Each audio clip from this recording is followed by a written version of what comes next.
세상을 이기는 성숙한 믿음. 여러분, 성숙하다는 게 어떤 의미일까요? 여러분은 미성숙한 것과 성숙한 것의 기준을 무엇으로 구분하시나요? 성숙이 뭘까? 이걸 아이들도 좀 쉽게 알 수 있게 좀 이제 유튜브나 이런 데를 검색을 해봤어요. 그랬더니 여러 영상들이 많이 올라와 있더라고요.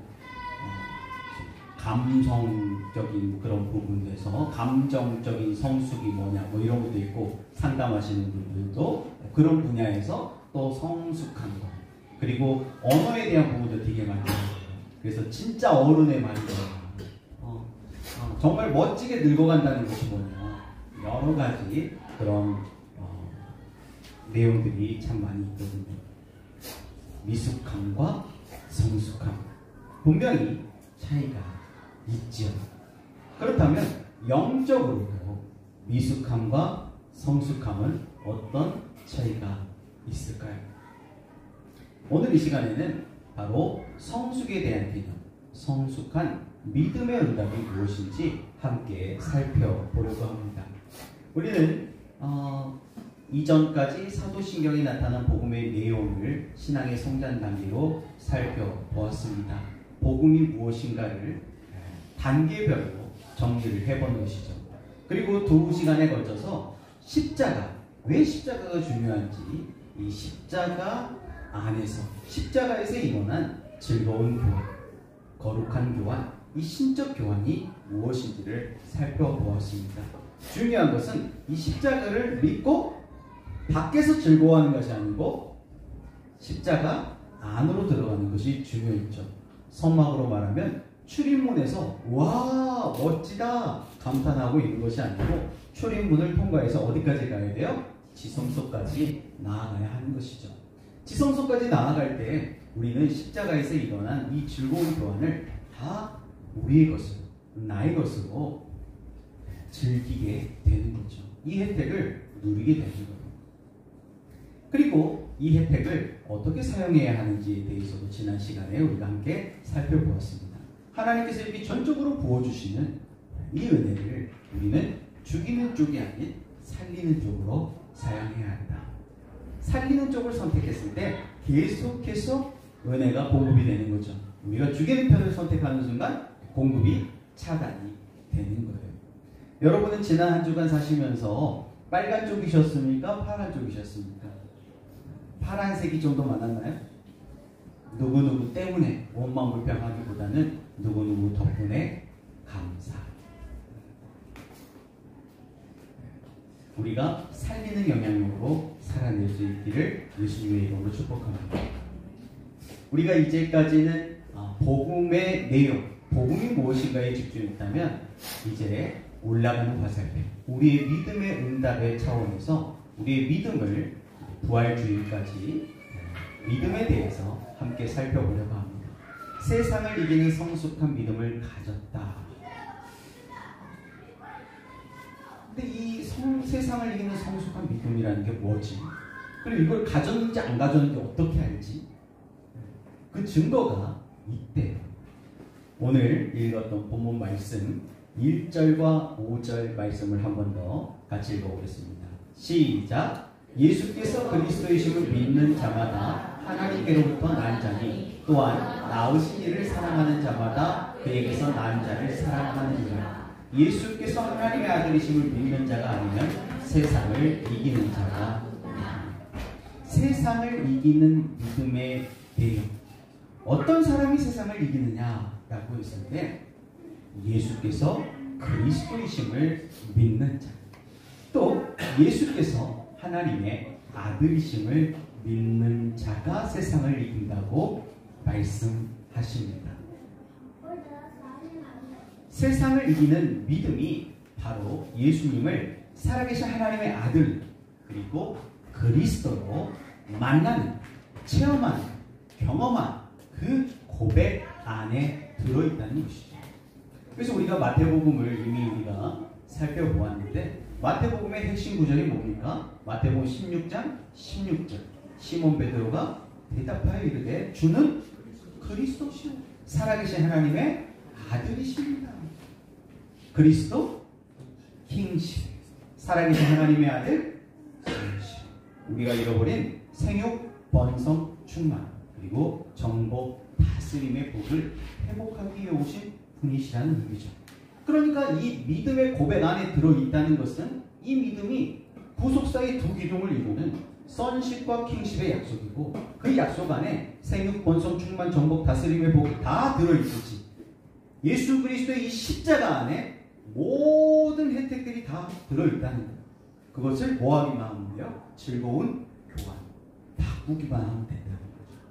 그럼 어떻게 이걸 바꿔서 갖다 쓰냐 이거예요. 로또 복권 1등만 당첨돼도 막 손이 떨리잖아요. 그런데 이것보다 비교할 수 없는 놀라운 복을 우리가 약속을 받았는데 1등에 당첨이 된 거예요. 그런데 이걸 어떤 법적 절차에 따라서 찾을 수 있냐는 거죠. 그냥 이거 종이 쪼가리로 좋아하다가 나중에 천국 가가지고 와 이런 건지 아니면 이걸 지금 현재 인출할 수 있는 건지 조금 속된 말로 표현하자면 이 땅에서는 거지같이 살다가 나중에 천국에 가가지고 부자로 사는 건지 아니면 이 땅에서 뭔가 변화가 일어나는 건지 실제로 이게 일어나는 이 복음의 내용들이 실제인지 그런 내용입니다. 그런데 우리가 지난 시간까지 살펴본 것처럼 복음에는 아무런 문제가 없어요. 하나님의 약속, 하나님의 은혜는 완벽해, 완전해. 출애굽기 내용으로 보자면 은혜는 내려오는 화살표라고 했죠. 그러니까 내려오는 화살표에는 아무런 문제가 없어요. 그럼 왜 우리는 그 부요하심을, 그 충만하심을 누리지 못하지? 그걸 우리가 올라가는 화살표, 우리의 믿음의 응답의 차원에서 살펴보려는 것이죠. 두 번째 질문입니다. 그렇다면 세상을 이기는 믿음의 증거는 무엇입니까? 오늘 읽었던 말씀 6절부터 8절까지의 말씀 우리 한 번 더 같이 읽어보겠습니다. 시작! 이는 물과 피로 임하신 이시니 곧 예수 그리스도시라.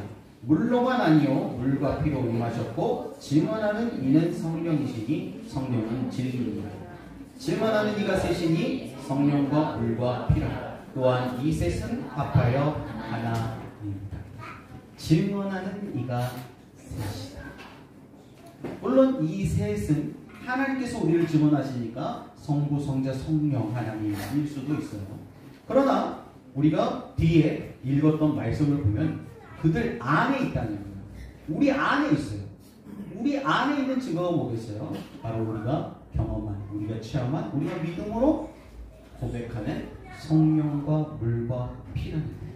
그러니까 이 성령과 물과 피는 우리 안에 있는 어떤 흔적, 실제 우리의 삶에서 나타나는, 보여지는, 우리가 구별할 수 있는, 이 사람은 미성숙, 이 사람은 성숙한 사람이구나 보면 알 수 있는 분명한 기준이, 판단 기준이 되는 증거가 있다는 거예요. 첫 번째. 그렇다면 성령과 물과 피 중에 피의 증거는 어떤 증거인 거죠? 이런 사람은 피의 증거가 있는 사람이구나, 성숙한 사람이구나를 어떻게 알 수 있다는 거죠?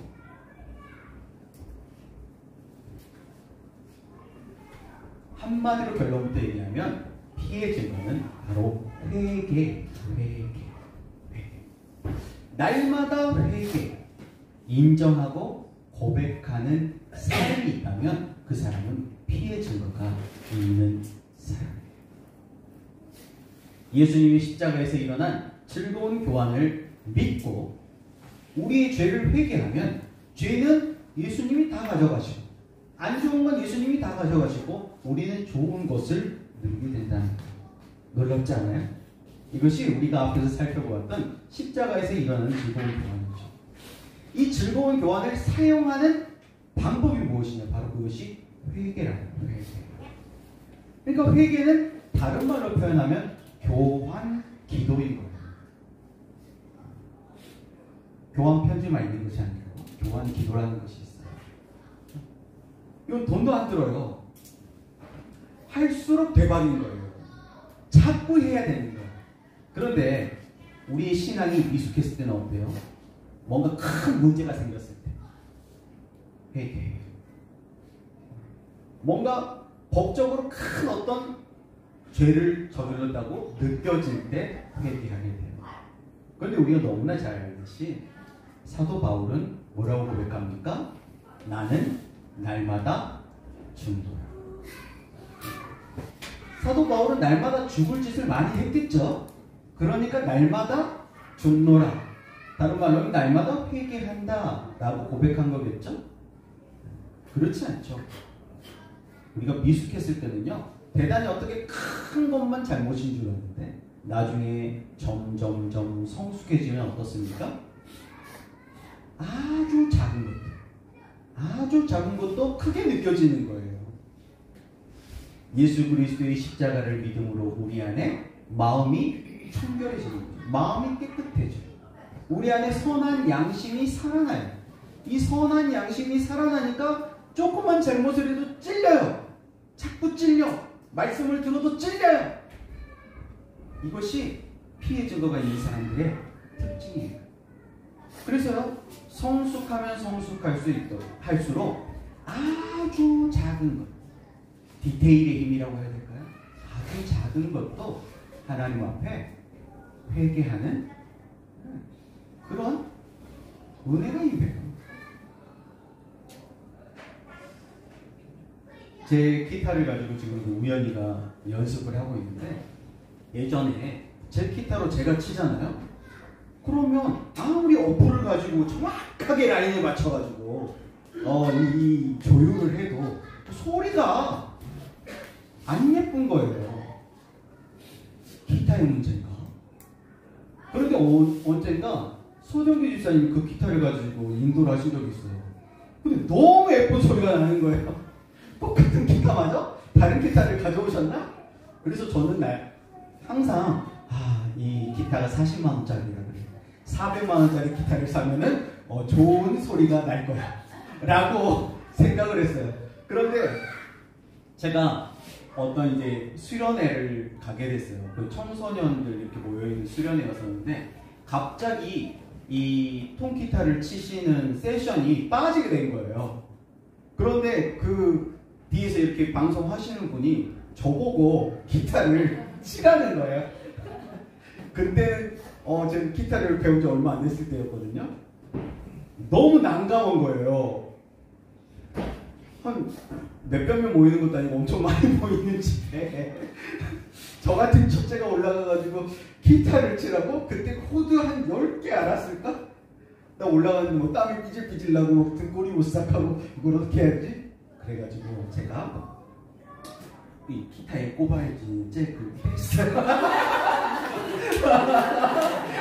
그리고 너무나 뻔뻔스럽게 멋지게 잘 치는 척 막 쳤죠. 아무도 몰랐는데 제 바로 옆에 일렉을 치시는 분이 자꾸 저를 쳐다봐요. 힘드셨을 거야. 무슨 얘기를 하고 싶냐면 이 미숙한 뭔가 음악에서도 내가 뭔가 미숙한 상태였을 때는요, 적당히 뭐 줄 맞춰주고 해도 적당한 거 치나 뭐 비슷한 거 치나 비슷한 소리가 나요.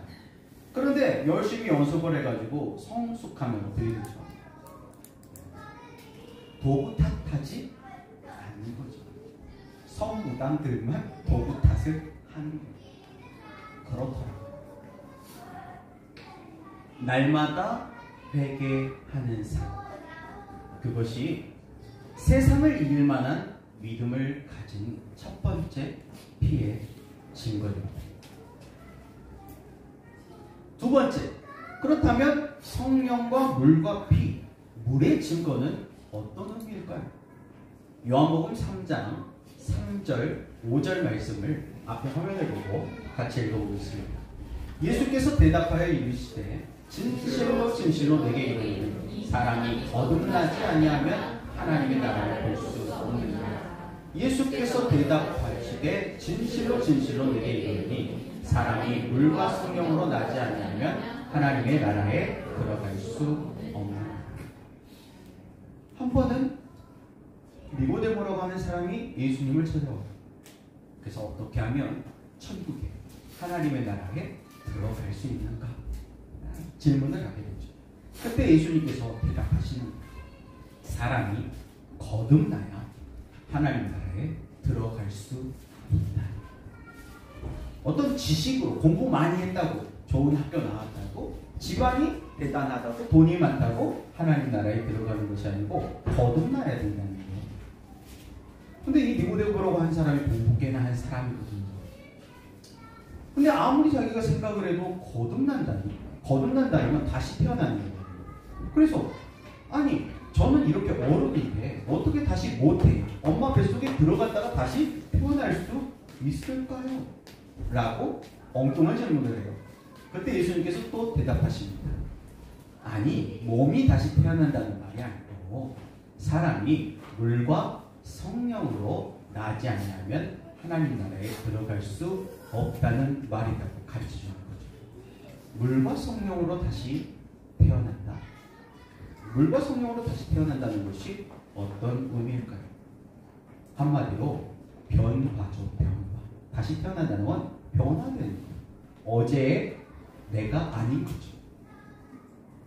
한마디로 날마다 자기 부인하는 삶이 두 번째 물의 증거입니다. 이 정도면 됐지가 아니라 어제의 나보다 오늘의 내가, 오늘의 나보다 내일의 내가 성장하고 있다면 그것이 물의 증거가 있는 사람들의 특징입니다. 첫 번째 피해 증거가 회개였죠. 회개, 교한 기도.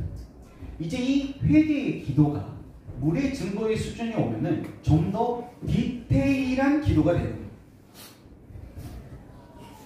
잘못했어요 하는 기도가 아니라 잘못했어요 하는 기도는 후회가 될 수도 있거든요. 그런데 후회와 회개는 완전히 다른 거예요. 회개는 구체적인 것을 바꾸는 거거든요. 그래서 이 물의 증거의 수준의 삶을 사는 사람들은 기도가 아주 구체적이죠. 예를 들자면 여러분, 우리가 변화되어야 할 영역들이 참 많은데 그 가운데 특별히 우리의 마음의 영역과 마음은 생각과 감정으로 되어 있잖아요. 그리고 이것이 표현되는 것, 표출되는 것은 언어 아닙니까? 그러니까 우리 안에 부정적인 생각이나 감정이나 언어들, 우리가 변화되어야 할 부분들 말이에요. 또 우리의 삶 속에서 아주 중요한 시간 관리라든지 건강 관리라든지 사람들과의 어떤 인간관계의 어떤 그런 관리라든지 또는 재물의 관리라든지 이런 관리들도 잘 관리하지 못하면 줄줄 새잖아요. 이런 것들도 변화되어야 할 실제 삶의 영역들인데 이런 삶의 영역들에 예수님의 주권을 인정하느냐 인정하지 못하느냐, 여전히 내 삶의 운전대를 내가 잡고 있느냐 아니면 예수님께 맡기느냐의 싸움이 우리의 마음속에서 일어나는 거예요. 그때 예수님의 주권을 인정하는 걸 조금 어려운 말로 자기 부인이다 라고 하는 거죠. 우리 레이기를 공부할 때는 각을 뜬다 라는 표현을 우리가 사용했었어요. 하나님 앞에 제물을 드릴 때 좀 더 어떻게 보면 5대 제사 가운데 등급이 낮다라고 할 수 있는 의무제니까요. 의무적으로 드려야 되는 속죄제, 속건제는요 그냥 통째로 그냥 다 태워버려요. 제사를 드려요. 그런데 이제 화목제나 소제나 번제 수준으로 올라가게 되면 이 절차가 굉장히 복잡하고 까다롭고 체계적으로 변해요. 그 가운데 이제 하나님께서 제사를 드리는 사람에게 각 제물의 관절들을 꺾어서 각을 꺾는 거죠. 각을 떠가지고 하나님께 하나도 흠이 없게 빠짐이 없게 다 바쳐라 라고 말합니다. 내 마음 그리스도의 집이라고 하는 책이 있는데 그 책의 내용으로 하면 우리 마음속에 여러 가지 방들이 있다는 거예요. 그런데 그 각각의 방을 각을 떠가지고 예수님이 편안하도록 그것을 올려드립니다. 그것이 자기 부인이다 라고 할 수 있죠. 그래서 우리는 날마다 자기 부인 하겠습니다 라는 믿음의 고백으로 세례라는 것을 실제 받아요. 얼마 전에도 우리 이서가 유아 세례를 받았는데 지금은 이제 장소나 시간이나 뭐 이런 것들이 협소해가지고 손에다가 물을 찍어가지고 성부와 성자와 성령의 이름으로 세례를 줘라 이렇게 세례를 받지만 실제는 침례예요. 물속에 완전히 들어갔다가 나오는 거예요. 물속으로 들어간다는 의미는 수장된다는 의미예요. 죽는다는 의미예요. 그리고 물속에서 나오면 다시 사는 거예요. 이제 내 삶의 운전대를 내가 잡고 있었던 나는 죽습니다. 나는 죽고 이제 내 삶의 운전대를 예수님께 맡기겠습니다. 이제 나는 나로 사는 것이 아니고 내 안에 살아계신 예수 그리스도로 다시 태어납니다. 라는 고백으로 침례, 세례라는 걸 받는 거예요. 이걸 좀 더 구체적인 고백으로 우리가 출애굽기에서 배운 신앙의 오리엔테이션, 세 가지 세례의 언약을 적용한다면 성부 하나님께 첫 것을 드리겠습니다. 성자 예수님께 무교절을 지키겠습니다. 성령 하나님께 부름기둥, 불기둥을 따르겠습니다. 좀 더 심플하게 정리하면 이거는 예배 생활, 말씀 생활, 기도 생활이잖아요. 예배, 말씀, 기도를 내 삶의 우선순위로 정하고 살겠습니다. 고백했는데 그렇게 살지 못한 부분, 그것을 각을 떠서 회개하는 것, 그것이 2단계의 증거라고 할 수 있겠죠. 이런 물의 증거가 있는 사람들은 구체적으로 자기 삶에 변화되어야 할 부분을 각을 뜨는 심정, 결단하는 거죠. 내가 이것을 각을 뜨겠다라는 심정으로, 각을 뜬다는 건 죽을 각오예요. 죽을 각오로 이것을 꺾어버리겠다. 내 이 고집을 꺾겠다. 이 나쁜 습관을 버리겠다. 나의 이 세상의 유혹을 거절하겠다. 내 스스로 나를 제한하겠다. 불편을 감수하겠다. 라고 하는 결단만. 이것이 자기를 부인하는 삶의 증거입니다. 한 번에 이루어지진 않겠죠. 한 번에 이루어지지 않아요. 점진적으로 성장해 가는 거죠. 우리의 믿음의 응답의 성장과 함께 우리는 변화하고 거듭남을 경험하게 됩니다. 경험치가 쌓여가게 되는 거죠. 그리고 세 번째, 세상을 이기는 믿음의 세 번째, 성령과 물과 피. 그럼 성령의 증거는 무엇일까? 로마서 8장 5절부터 9절까지 말씀인데 5절, 6절, 9절만 함께 읽어보겠습니다. 시작! 육신을 따르는 자는 육신의 일을, 영을 따르는 자는 영의 일을 생각하나니 육신의 생각은 사망이요 영의 생각은 생명과 평안이니라. 만일 너희 속에 하나님의 영이 거하시면 너희가 육신에 있지 아니하고 영에 있나니 누구든지 그리스도의 영이 없으면 그리스도의 사람이 아니라. 아멘. 육신을 따르는 자는 육신의 일을 생각하고 영을 따르는 자는 영의 일을 생각하고. 그럼 육신의 일은 뭐고 영의 일은 뭘까요? 6절 말씀에 보면 육신의 생각은 사망이에요. 죽이는 일. 우리가 지난 시간에 살펴본 것으로 말하면 죽이는 영향력 말이에요. 누구누구 때문에 원망불평한, 지적하고 약점 잡고 공격하고 괴롭히고, 이런 것들은 육신의 생각이라는 거예요. 육신을 따르는 자들의 길이라는 거죠. 그런데 영의 생각, 성령의 생각은요, 생명과 평안이에요. 어떻게든지 이것을 살려내요. 어떻게든지 하나로 화합해가지고 평안하게 만드는 것. 이것에 관심이 있고 이것을 선택하는 사람은 영을 따르는, 성령을 따르는 자라고 할 수 있겠죠. 누구든지 그리스도의 영이 없으면 그리스도의 사람이 아니다 라고 말씀합니다. 그런데 그리스도는 살리는 영이 되셨다라고 성경은 증언하고 있습니다. 예수님은 살리는 영이십니다. 예수님을 만난 사람들 보세요. 다 살아났어요. 다 살아나지 않습니까? 질병을 치유받았던 그런 기적들도 있지만 질병이 목적이 아니었어요. 하나님. 질병을 건강하게 바꿔주는데 목적이 있지 않았어요. 그 사람의 인생을 바꾸는 것에 관심이 있었어요. 대표적으로 베드로를 예를 들면, 베드로는 원래 어떤 사람이에요? 물고기 잡는 어부였어요.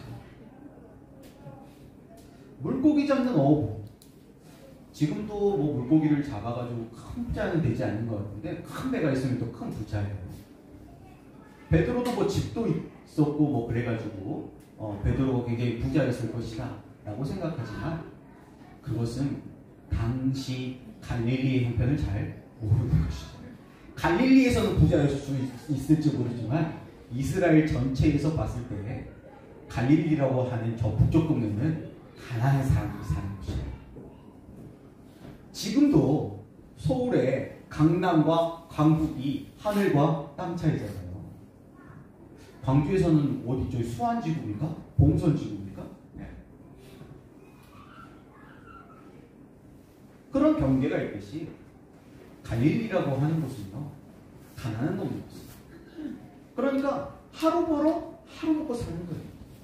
먹고 살기 위해서 물고기를 잡는 사람이었어요. 그런데 베드로가 예수님을 만났습니다. 그 삶이 어떻게 바뀌었는지 우리는 오늘 잘 알죠? 내가 너를 사람을 낚는 어부가 되게 하겠다. 사람을 살리는 어부가 되게 하겠다는 말씀. 놀랍지 않습니까? 이 사람을 살리는 맛이요, 이거 한번 중독되면 못 헤어나가요. 엄청나게 강력하니까요. 선교사님들의 삶을 보면 참 치열하잖아요. 그런데 어떻게 그렇게 그런 삶을 감당할까? 살아나거든요. 그 현지에 있는 그 가난하고 비빌 언덕이 없는 그 불쌍한 영혼들이 예수님을 만나고 변화되는 것이 눈에 보이거든요. 이미 한국교회는 어느 정도 수준에 올라와 있기 때문에 여기서 조금 더 올리는 것은 굉장히 어려워요. 그런데 완전히 밑바닥에 있는 사람이 어느 정도 수준으로 올라오는 것은 그렇게 어려운 일이 아닙니다. 예전에도 제가 한번 말씀드렸던 적이 있는데, 우리나라 높이뛰기 신화를 쓴 선수가 있죠. 우상혁이라고 하는 선수예요. 그런데 이 선수의 꿈이 기가 막히더라고요. 인터뷰를 하는데 자기의 꿈은 남은 선수 생활, 남은 그 자기의 평생에 1cm 더 뛰는 거예요. 1cm를 더 뛰는 게 꿈이래요.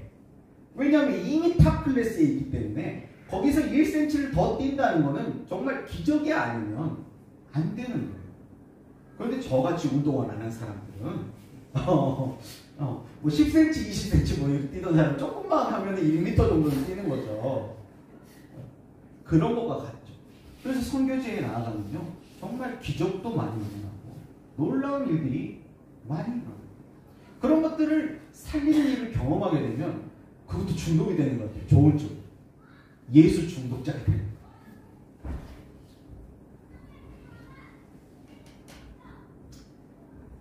한마디로 성령의 증거는 날마다 성령님과 교통하는 삶이에요. 더 심플하게 얘기한다면 성령 충만한 삶. 근데 우리가 성령 충만을 많이 오해한단 말이에요. 성령 충만이라는 건 뭔가 신비한 걸 막 보고 듣는 거라고 생각하는데 그거는 형식적인 것뿐입니다. 내용으로 들어가면 그 성령 충만함은 성령님과 교통하는 삶이에요.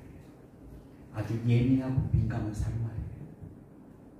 우리가 성령님이 주시는 아주 작은 감동, 사소한 것 같아 보이는 그런 감동에도 민감하게 순종하기 위해서 우리의 삶의 우선순위를 앞에서 결단했던 예배 생활, 말씀 생활, 기도 생활에 두면 누구든지 다 성령 충만해요. 제가 이번 주에 이제 지난주에 말씀 학교 이제 개강을 해가지고 목요일 저녁, 이제 금요일 저녁 같이 목사님들하고 나눔을 하는데, 요즘 사순절인데 경건한 삶을 못 살고 있대요. 스마트폰 때문에. 갑자기 윤석열 대통령을 풀어주는 바람에 막 뚜껑이 열리고 그 뉴스를 보느라고, 이게 어떻게 될 것인가 그 뉴스를 보느라고, 뭐 자기가 본다고 뭐 결과가 달라지는 건 아닌데 그거 보느라고 시간을 빼앗겨가지고 말씀을 보고 기도해야 되는데 지금 내가 뭘 하고 있는 건지 모르겠다고 다 갔더라고. 저도 약간 좀 그렇거든요. 저도 막 핸드폰을 들여다보느라고 시간을 많이 허비하는 것 같아요. 다행히 이번 주 미모티는 시작을 해가지고 정신을 좀 차리고 다시 성경 읽기 또 집중을 하고 있는데, 예배 생활, 말씀 생활, 기도 생활 뭔가 신비하고 특별한 것이 아닙니다. 이걸 15분이라도 5분 10분이라도 매일 규칙적으로 꾸준히 하면 남녀노소 누구나 성령 충만을 경험해요. 좋은 음식 먹고 적당한 운동을 하면 누구든지 다 건강한 거예요. 그런데 대부분 어떻습니까? 몸에 안 좋다는 거 집어넣고 운동도 안 해. 그러면서 건강하려고 하니까 복잡해지는 거예요. 각종 알약으로, 각종 무슨 식품으로, 각종 다이어트 프로그램으로. 안 되잖아요. 우리 다 경험해 봤잖아요. 얼마 전에 TV를 보는데 그 헬스 이렇게 해가지고 빨리 근육을 키우려고 먹는 쉐이크 주스류 있잖아요. 그게 몸에 엄청 안 좋다네요. 그걸 먹으면 간하고 신장이 다 망가져 버린대요. 얼마 전에 저희 큰 처남이 신장이 안 좋아가지고 수술을 했었거든요. 근데 큰 처남이 헬스를 하면서 그 쉐이크 주스를 많이 먹었어요. 그래서 그랬나 걱정이 되고, 다행히 아주 큰 그런 병은 아니어가지고 잘 수술이 된 것 같아요. 하나님이 정한 방법이 있는데 그런 정한 기준과 원칙과 방법을 떠나가지고 다른 방법으로 하려고 그러면 복잡하게 꼬이는 거예요. 그러니까 규칙적인 예배, 말씀, 기도 생활이 아니라 뭔가 다른 한 방에 성령 충만 되는 방법 없을걸요. 한 방에 살 빠지던가요? 한 방에 막 왕자가 생겨요? 그런 일은 없을걸요? 근데 영적으로는 그런 걸 꿈꿔요. 그런 사람은 성숙해 보여요? 미성숙해 보여요? 미성숙해 보이죠? 로또 복권 살 수 있지만 한 방에 벼락부자 되려고 하는 거 좀 그렇잖아요. 성실하게 살면서 로또 복권도 살 수 있겠죠. 뭔가 균형이 필요할 것 같아요. 그래서 이 민감함에 대해서 조금만 더 이야기하고 마치려고 합니다. 이 피물 성령의 증거가 있는 사람, 세상을 이긴다, 세상이 감당하지 못할 사람, 히브리서 11장에도 그런 믿음의 사람들 이야기가 많이 나오는데, 예수님께서 그런 제자들로, 예수님이 제자들을 부르실 때 아직 제자들이 훈련받기 전이거든요. 그런데 예수님 말씀하세요. 너희는 세상의 소금이다. 너희는 세상의 빛이다. 라고 말씀하세요. 소금이 맛을 잃으면 어떻게 되죠? 길에 버려져 밟힐 뿐이라 말씀하시죠. 그러면 소금은 어떻게 맛을 내나요? 소금 짜잖아요. 어떨 때 짜요? 그렇죠. 뭔가 국에 들어가면 녹아질 때 짜요. 녹아져야 짜요. 소금 자체 결정을 했을 때는 안 짜요. 심지어 기름에 녹여진 소금은 우리가 잘 짠 맛을 못 내준다고 합니다. 그래서 빵이 엄청 짠데 우리는 맛있다고 먹는데요. 녹아져야죠. 빛은 어떤 거예요? 당시에는 등불을 사용했잖아요. 그럼 이제 기름이 타면서 심지가 타죠. 그래서 불똥을 제거하고 기름을 채워줘야지 계속 타요. 그러니까 뭔가를 태우는 거예요. 자기를 태워야지 빛이 나는 거예요. 그러니까 소금과 빛의 공통점은 뭐죠? 자기 희생이 다르다. 성숙하다는 건 자기를 희생하는 거예요. 미숙하다는 건 자기 희생을 싫어해요. 자기 걸 챙겨. 그러면서 누굴 희생시켜요? 타인을 희생시켜요. 주변 사람을 힘들게 하면서 자기만 좋아. 그런 사람은 미숙한 사람이에요. 그런데 자기를 희생해서 주변 사람들을 즐겁게 해요. 그 사람은 성숙한 사람인 거죠. 성령 충만 이야기가 나왔으니까 한 가지만 더 이야기하자면, 요즘 그 에드워드인가 맞나요? 그 흑백 요리사에 나왔던 그분이 텔레비전에 잘 나오시더라고요. 진짜 뭐 옆집 아저씨 같이 생기셔가지고 말씀도 재밌고 그렇더라고요. 근데 여러분, 아짜, 아 달다, 아셔, 미각이 좋다고 훌륭한 요리사가 되나요? 절대 음감. 딱 들으면 솔. 지난주 주일날 여기 앞에서 애들이 이 절대 음감 그 테스트를 하면서 놀고 있더라니까요. 수준이 달라. 수준이 달라.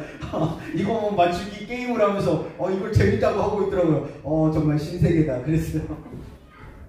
절대 음감으로 태어났다고 다 피아니스트가 되는 건가요? 그렇지 않잖아요. 진정한 성령 충만하다라는 것은 뭔가 남이 보지 못하는 걸 보고 뭔가 남이 듣지 못하는 걸 듣는 그런 예민한, 그런 민감함의 수준을 훨씬 더 뛰어넘는 거예요. 철저하게 성령 안에서 자기가 통제되는 삶. 정확하게 내가 이걸 연주하고 싶을 때 연주할 수 있는 실력. 그건 단순 반복 지속으로 내 안에 익숙해지는 거예요. 성령 충만은 익숙해지는 거예요. 뭔가 한 방에 되는 것이 아니에요. 그런 예민한 민감함이 아니에요. 주변에 예민한 사람 있어봐요. 조금 다른 말하면 까칠한 사람 있잖아요. 까칠한 사람 있으면은 시끄럽잖아요. 근데 그 까칠한 사람이 예민한 사람이에요. 그런 사람들이 영적으로도 민감할 수 있어요. 막 꿈도 잘 꾸고요. 그런데 그게 성숙한 것이 아니에요. 그것을 어떻게 해석하느냐, 그것을 어떻게 삶으로 살아내느냐. 내 방법이 아니고 하나님의 방법, 하나님의 때, 성령을 따라 살아갑니다. 그것은 많은 연단의 과정을 통과하면서 우리 안에 익숙해진 삶인 것이죠.